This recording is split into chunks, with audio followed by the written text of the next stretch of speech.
আসসালামু আলাইকুম রহমতুল্লাহ নাহমাদুহু ওয়া নুসাল্লি আলা রাসূলিহিল কারীম আম্মা বাদ। আজকের এই দর্সে আমরা আলোচনা করব ফতোয়ার প্রকারভেদ নিয়ে। আকসামুল ফতোয়া, ফতোয়ার প্রকারভেদ। তা আল ফাসলুল আউয়াল আল ফতোয়া ওয়া খুতুরাতুহা এর অধীনে আল মাবহাসুস সানি দ্বিতীয় বহস বা দ্বিতীয় আলোচনা হলো আকসামুল ফতোয়া, ফতোয়ার প্রকারভেদ। তা আমরা ফতোয়ার প্রকারভেদ আমরা এখানে জানবো। ফতোয়া তিন প্রকার, বিস্তারিত আমরা এবারতেই দেখে নিই। ثم إن كلمة الفتوى والإفتاء أطلقت في كلام القوم على معان ثلاثة। যে ফতোয়া শব্দটা এবং ইফতা শব্দটা সাধারণত মুআজ্জামে বা উলামায়ে কেরামগণ তিনটি অর্থে ব্যবহার করেন। ওয়াইমকিনু আন নুকাসসিমুহা ইলা সালাসাতি আকসাম, সেটাকে আমরা তিন ভাগে ভাগ করতে পারি। আল ফাতওয়া তাশরি'ইয়া, প্রথম প্রকার হলো ফতোয়া তাশরি'ইয়া। ওয়াল ফাতওয়াল ফিকহিয়া, দ্বিতীয় হলো ফতোয়া ফিকহিয়া। ওয়াল ফাতওয়াল জুজিয়া, তৃতীয় হলো ফতোয়া জুজিয়া বা আল ফাতওয়াল জুজিয়া। তো এই তিনটার বিস্তারিত ব্যাখ্যা আমরা এবারতেই দেখে নিচ্ছি। যে আউয়ালান, প্রথম বিষয় আল ফাতওয়া তাশরি'ইয়া, যে ফতোয়া তাশরি'ইয়া। ফতোয়া তাশরি'ইয়া কাকে বলে? আম্মাল ফাতওয়া তাশরি'ইয়া ফাহিয়া আল্লাতী সাদারাত মিনাশ শারি'i ইম্মা বিওয়াহয়িন মাতলুবিন ফিল কুরআনিল কারীম। যে ফতোয়া তাশরি'ইয়া বলা হয় যেটা শারিয়া থেকে। শারিয়া দুজন, একজন আল্লাহ, একজন অপরজন রাসূল। শারিয়া থেকে যেটা কি প্রকাশ পায় ওহিয়া মাতলুর মাধ্যমে, কোরআন কারীমের মধ্যে যেটা আসছে ওহিয়া মাতলু থেকে, সেটার মাধ্যমে। আও বিওয়াহয়িন গায়রি মাতলুবিন ফি সুন্নাতিন নবিয়্যিল কারীম, অথবা ওয়াহিয়া গায়রি মাতলু, যেটা নবী করিম সাল্লাল্লাহু আলাইহি ওয়াসাল্লামের সুন্নতের মধ্যে যেই ফতোয়া এসেছে সেই ফতোয়া। ফিল জওয়াবি আন সুয়ালিন, এখন কোরআন অথবা হাদিসে যে সমস্ত ফতোয়া এসেছে সেই ফতোয়া আসার প্রেক্ষাপট হলো ফিল জওয়াবি আন সুয়াল, যে নির্দিষ্ট কোনো প্রশ্নের জবাবে আল্লাহ তাআলা অথবা রাসূলের পক্ষ থেকে কোনো ধরনের বিধান এসেছে। আও লিবায়ানি নাজিলাতিন ফি আহদিন নবিয়্যিল কারীম, অথবা রাসূল সাল্লাল্লাহু আলাইহি ওয়াসাল্লামের জামানায় কোনো ঘটনার প্রেক্ষাপটে সেই ঘটনাকে বর্ণনা করতে গিয়ে বা সেই ঘটনা সংক্রান্ত বিধান বর্ণনা করতে গিয়ে আল্লাহ তাআলা বিধান দিয়েছেন। ফাসবাহাত শারআন আমান, ফলে ওই সমস্ত বিষয় কোরআন এবং হাদিসের মাধ্যমে যে বিষয়গুলো এসেছে সেগুলো আম বিধান হয়ে গিয়েছে।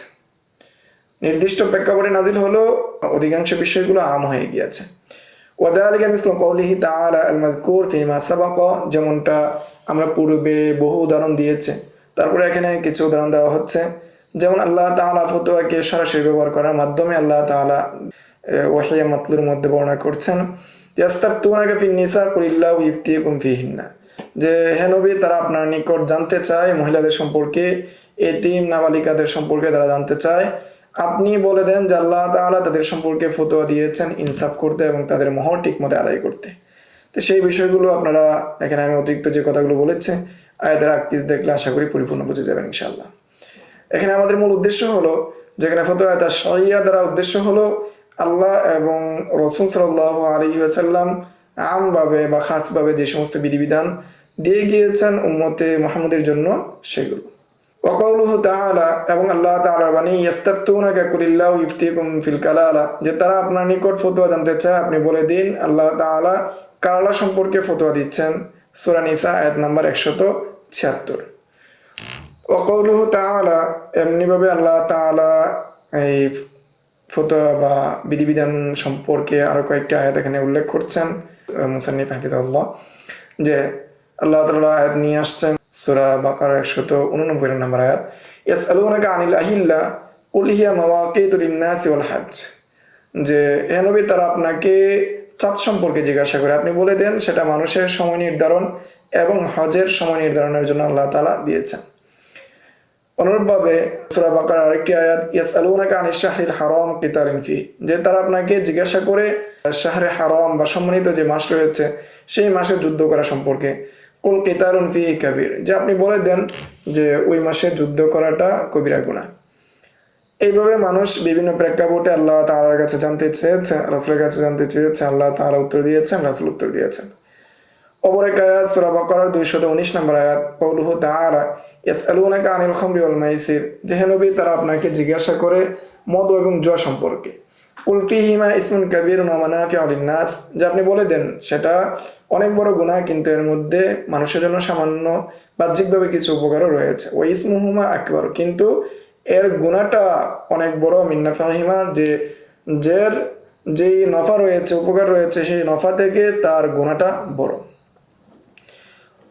অনুরূপভাবে হাদিসের মধ্যে ওয়াকাদা মা রুইয়া ফি কওলিহি তাআলা, অনুরূপভাবে সূরা মুজাদালার 1 নম্বর আয়াতে এসেছে, আল্লাহ তাআলা বিধান দিয়েছেন, قد سمع الله قول التي تجادلك في زوجها وتشتكي إلى الله, যে আল্লাহ তাআলা শুনেছেন ওই ব্যক্তিদের কথা, তুজাদিলুকা ফি জাওজিহা, যে বিষয় স্ত্রী বিষয়ে তোমরা কি করছিলে, ঝগড়া করছিলে এবং বাগবিতণ্ডা করছিলে এবং আল্লাহ তাআলার নিকট এর অভিযোগ করছিলে, সেই বিষয়ে আল্লাহ তাআলা শুনেছেন।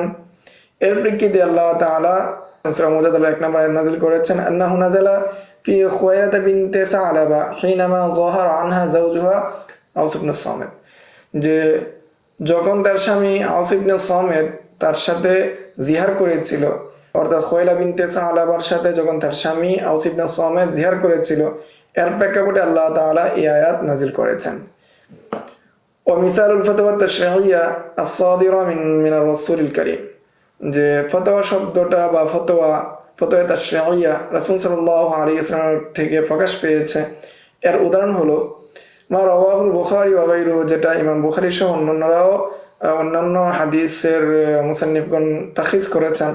আন ইবনে আব্বাস রাদিয়াল্লাহু তাআলা আনহুমা আন্না ইমরাআতান জাআত ইলা নবী সাল্লাল্লাহু আলাইহি ওয়াসাল্লাম, একজন মহিলা রাসূল সাল্লাল্লাহু আলাইহি ওয়াসাল্লামের নিকট আসলো। ফাকালাত, সে বলল, ইন্না উম্মি নাযারাত আন তাহুজ্জা, যে আমার মা মান্নত করেছিল হজ করবে। ফামাদাত ক্বাবলা আন তাহুজ্জা, যে আমার মা হজ করার পূর্বেই কি ইন্তেকাল করেছেন।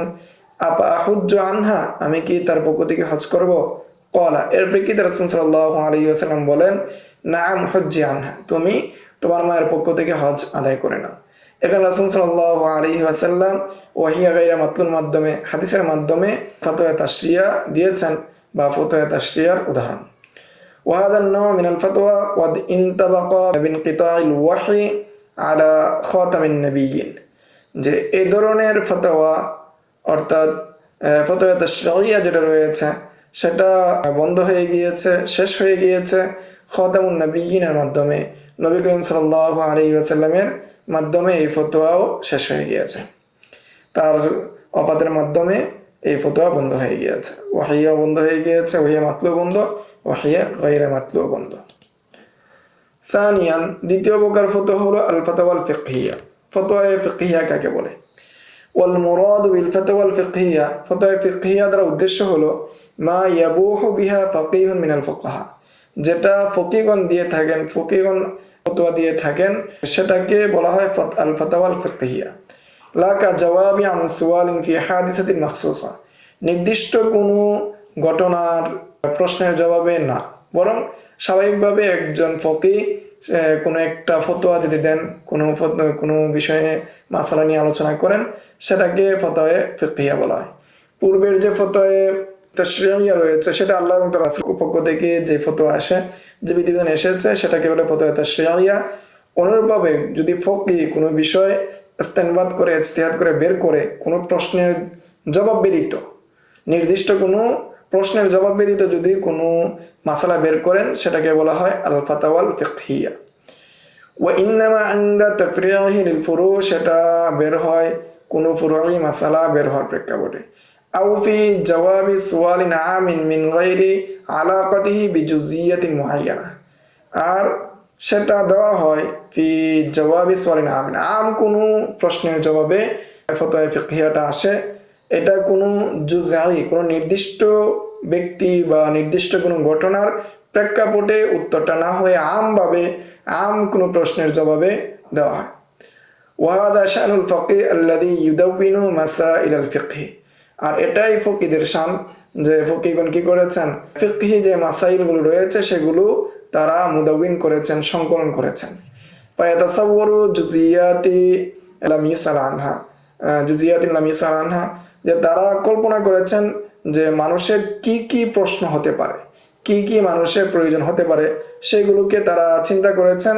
চিন্তা করার প্রেক্ষাপটে ওই জুজিয়াত যদিও তাদের নিকট প্রশ্ন করা হয়নি, ওই সময় ঘটেনি, তারপরও তারা সেগুলোর সমাধান দিয়ে গিয়েছেন।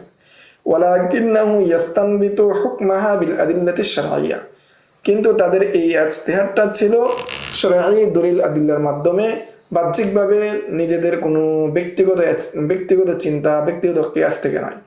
ওয়ায়ুবাইয়িনু ফি কিতাবিন আও রিসালাতিন, এবং সেগুলোকে তারা বর্ণনা করেছেন কোনো কিতাবে অথবা কোনো রিসালায়।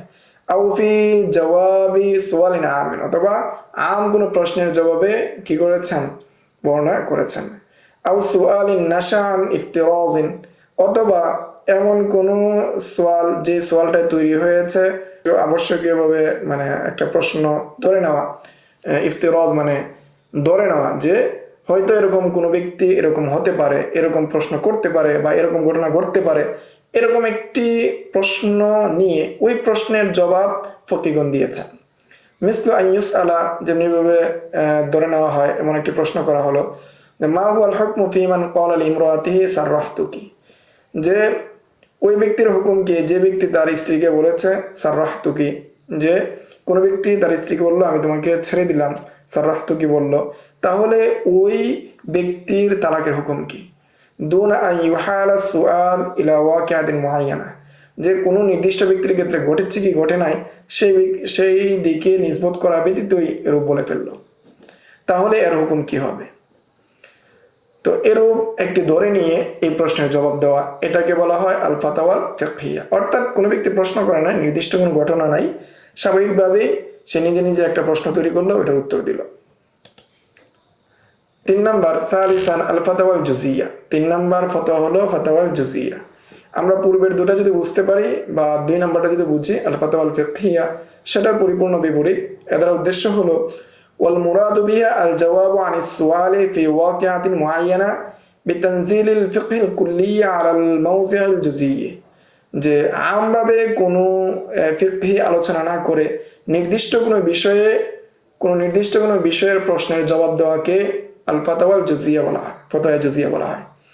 মিসলু আন ইউসআলা আন রাজুলিন মুআয়্যানিন তারাকা ওয়ালিদাইহি ওয়া জাওজাতান ওয়া ইবনান ওয়া বিনতান ফাকাইফা তুকসামু তারিকাতুহু বাইনা ওয়ারাসাতিহি, যে যেমন কোনো ব্যক্তির নির্দিষ্ট ব্যক্তি সম্পর্কে জিজ্ঞাসা করা হলো যে ওই ব্যক্তি মৃত্যুবরণ করেছে, এমত অবস্থায় তার মাতা পিতাকে রেখে গিয়েছে এবং তার স্ত্রী আছে, এক সন্তান এবং একজন কন্যা সন্তান আছে, তার যে পরিত্যক্ত সম্পত্তি আছে বা তার রেখে যাওয়া যে সম্পত্তি রয়েছে সে সম্পত্তি কিভাবে বন্টন করা হবে। এই যে নির্দিষ্ট ব্যক্তি সম্পর্কে জিজ্ঞাসা করা, নির্দিষ্ট ঘটনা, একদম স্পেসিফিক্স একটা কোনো প্রশ্নের প্রেক্ষাপটে যদি জিজ্ঞাসা করা হয়, সেটাকে বলা হয় আল ফাতাওয়াল জুজিয়া। ওয়াকসারু মা ইউতলাকু লাফজুল ইফতা আলা হাযান নাওঈ, যে ইফতা যে শব্দটা বা ফতোয়া যে শব্দটা, এই ফতোয়া শব্দটা অধিকাংশ ক্ষেত্রে এই জায়গায় ব্যবহার হয়, অর্থাৎ ফতোয়া জুজিয়ার ক্ষেত্রে ব্যবহার হয়। ওয়াইন কানা ইতলাকু আলাল ফাতাওয়াল ফিকহিয়া আইদান, এবং মাঝে মধ্যে ফতোয়া ফিকহিয়ার ক্ষেত্রেও কি ব্যবহার হয়। তাহলে বাহ্যিকভাবে যদি মানে ফতোয়া শব্দটা আসে, তাহলে ফতোয়ার 3 প্রকারের মধ্যে ফতোয়া জুজিয়ার জন্যই কি ব্যবহার হবে ফতোয়া শব্দটা, বাকি মাঝে মধ্যে ফতোয়া ফিকহিয়ার জন্য কি ব্যবহার হবে। তাহলে আমরা আজকে এই দর্শে ফতোয়ার প্রকারভেদ সম্পর্কে বিস্তারিত জেনেছি। ফতোয়া 3 প্রকার, ফতোয়া তাশরি'ইয়া, ফতোয়া ফিকহিয়া এবং ফতোয়া জুজিয়া। যে আমরা যারা এখানে ভর্তি হয়েছে বা আমরা ফতোয়া তামরিন করি, মূলত আমাদের উদ্দেশ্য হয় ফতোয়া জুজিয়াই মূলত উদ্দেশ্য হয়। ফতোয়া ফিকহিয়া বা ফতোয়া তাশরি'ইয়া তো বন্ধ হয়ে গিয়েছে রাসূলের ইন্তেকালের মাধ্যমে।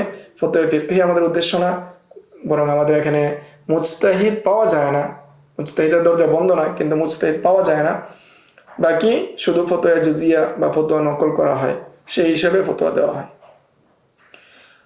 তো আজকের দর্স এই পর্যন্তই। সামনের দর্সে আমরা ফতোয়া সংক্রান্ত আরো বিভিন্ন বিষয় নিয়ে আলোচনা করবো ইনশাআল্লাহ। আসসালামু আলাইকুম ওয়া রাহমাতুল্লাহ। ومن يؤت الحكمة فقد أوتي خيرا كثيرا وما يذكر إلا أولو الألباب